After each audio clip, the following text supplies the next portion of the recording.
जी नाज़रीन, आपको बताते चलें कराची एयरपोर्ट के करीब एक खौफनाक धमाका हुआ है और जिसकी गूंज डिस्ट्रिक्ट सेंट्रल और मुख्तलिफ डिस्ट्रिक्ट में भी सुनी गई है और इत्तलात मौसूल भी हो रही है। उसमें ये बताया जा रहा है कि ये धमाका एक ऑयल टैंकर पे जो है हुआ है और पुलिस ने भी अब तक यही तस्दीक की है।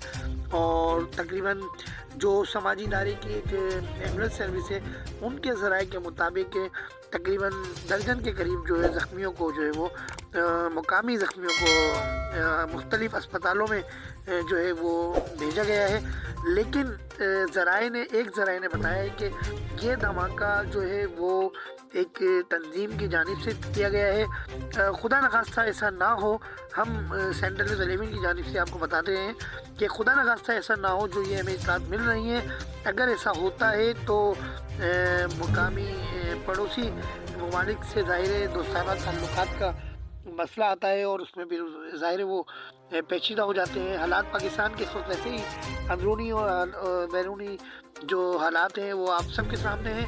तो इस वक्त जो है कराची एयरपोर्ट के करीब जितने रास्ते थे वो ट्रैफिक में जाम हुए हैं और गैर मुल्की जो फ़्लाइटें थी या मुल्की जो फ़्लाइटें थी उनके मुसाफिरों को भी जो है वो एयरपोर्ट पे जो है नहीं छोड़ा जा रहा है। एयरपोर्ट के करीब तो उनको रोक दिया गया है और एयरपोर्ट के करीब जितने एतराफ़ की सड़कें शाहराएँ हैं वो हसास इदारों ने अपनी तहवील में ले ली हैं और बंद कर दी हैं। जगह जगह आग नज़र आ रही है, जगह जगह गाड़ियाँ जो है जलती हुई नज़र आ रही हैं।